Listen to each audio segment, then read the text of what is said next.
When you get depressed or heartbroken, it is because you had expectations. It is because you had fantasies. And those expectations and those fantasies that you made in your head, they didn't come true. Why you're sad? Because the reality you fantasized is not coming true. If you lower your standards, at that time you will be happy. Only because you let your dreams go, you let people to treat with you in any way they want to just feel okay. You ask yourself why you're depressed, why you can't stop thinking about them. It is just because you didn't value yourself. It is just because you didn't respect your goals. You didn't respect yourself. You didn't respect your dreams. You didn't respect your energy. You didn't respect your time. I know the person that I thought you would be, you are not that person. And then I move on. You are not that reality, and now I know it. That is it. I move on. We put people on a pedestal. My dear, people are not what you imagined, what you fantasized. You are living with a fantasy, not with a real person. You can't get over it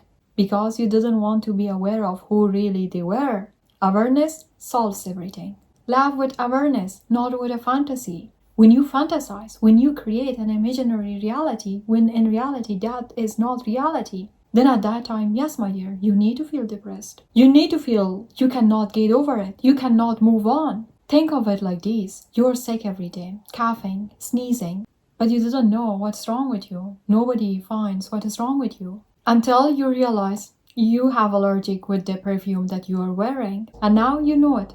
The perfume that you are wearing every day, you have allergic with it and you didn't have to wear it. And because you didn't know it in the past, you cannot cry because of those 3 or 4 years. Just because you didn't know it, you need to cry.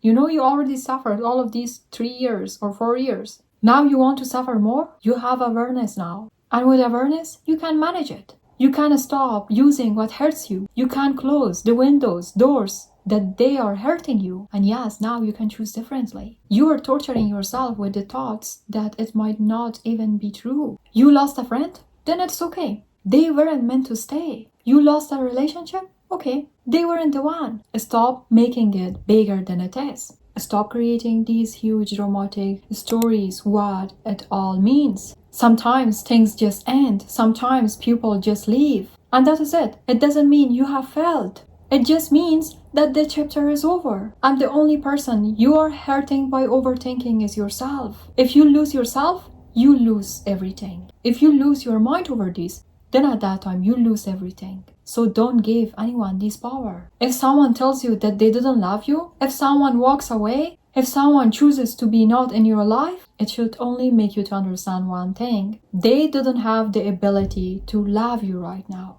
And that is it. Not because you're not lovable, not because you're not enough, not because you're not worthy of love, but because they cannot do it. Maybe they're not ready. Maybe they're dealing with their own stuff. But it doesn't matter why. What matters is that you can't force anyone to love you. You can't make someone to choose you. You can't convince anyone to see your value if they haven't already seen it. You didn't lose. You got free. Free from someone who wasn't able to give you what you deserve.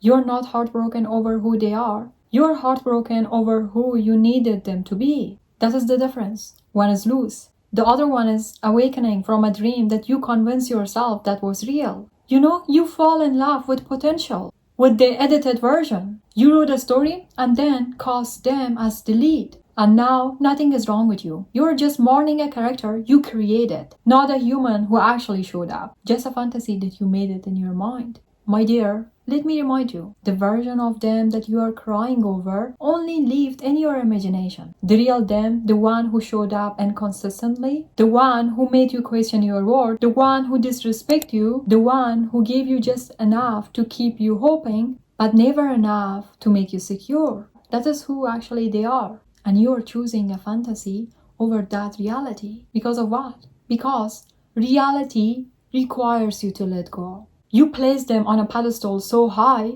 you had to break your own neck just to see them. And from down there, looking up, everything about them seemed magnificent.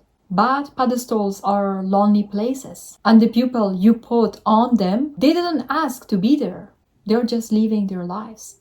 They're continuing with their daily basis tasks. While you're down below, building shrines to the version of them that didn't exist. Stop worshipping people who aren't paying attention to the imaginary world that you built. You know what happened when you put someone on a pedestal? You give them power they never earned. You give them authority over your peace. You make them the center of your universe. And when they inevitably fall, because everyone does when you place them that high, at that time you are devastated. Not because they changed, but because they are not now the center of your life. And at that eye level, they are just human, imperfect, limited, not who you imagine them to be. You see, the pedestal is the problem, not them falling from it. You set an impossible standard and then hurt yourself when the reality couldn't meet it. You know why you can't let go? Because letting go means admitting something that terrifies you. You waste your time. You were wrong about them. The story you told yourself was a lie. And that feels unbearable. So instead, what you can do? You need to hold on. You replay the good moments on a loop. You minimize the bad ones. You tell yourself, but they are going through something. Or they just needed time. Or if I just love them harder, they will become who I know they can be. But, my dear, that's not love. That is delusion. You know you're not holding on them. You are holding on the investment. To the time, to the energy, to the tears, the hope you pour into something that was never going to grow. Continuing to invest in something just because you have already invested so much. So, my dear, let me tell you, awareness is the moment you stop negotiating reality. It's the moment you stop making excuses. Stop rewriting stories. Stop convincing yourself that the bad moments were expectations and the good moments were the rule. Awareness is seeing clearly. The person showed me who they are consistently, repeatedly. And I choose to do not believe them because believing them meant losing the fantasy. But you can't heal in a fantasy. You can't grow in denial. You can't build a future on an imaginary foundation. Yes, I know, awareness doesn't feel good at first. It feels like betrayal, like being disloyal to what you shared, like you're giving up too easily. But awareness isn't giving up, it is waking up. It is choosing reality over hope.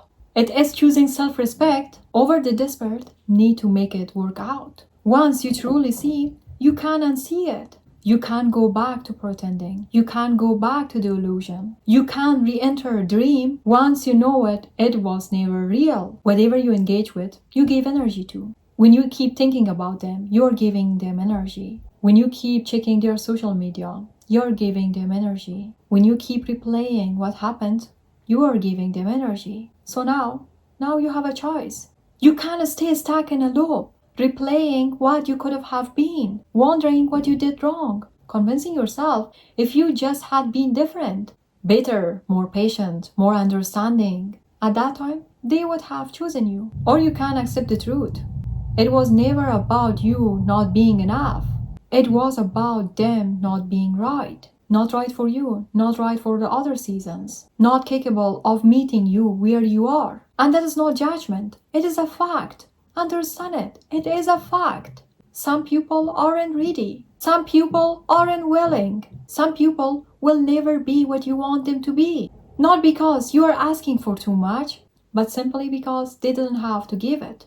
And you know you can't love someone into readiness. You can't hope someone into wholeness. You cannot wait for someone to become who you need while your life passes by. The choice is these. Do you keep suffering for a fantasy? Or do you finally choose yourself? Do you keep lowering your standards to make rooms for someone who doesn't value you? Or do you rise them and trust that the right person will meet you there? Because here's what you need to understand. Lowering your standards doesn't make you happy. It makes you tolerate to people who should never have had access to you in the first place. Walking away doesn't mean you didn't care. It means you care about yourself more. It doesn't mean you didn't try. It means you are done trying to convince someone of your worth. You know what is the most powerful thing that you can do is walk away from someone who doesn't choose you. Not out of anger, not out of bitterness, not to prove a point, but out of clarity, but out of self-respect, out of the deep knowing that you deserve more than the crumbs, more than inconsistency, more than someone else's maybe. So let go. Let go of the fantasy. Let go of the person you thought they were. Let go of the future you imagined. Let go of the need to make sense of why it didn't work. Something didn't need explanations. Some things just need an ending. You know, God has bigger plans for you. Do not forget to watch this video. See you there. Wish you the best.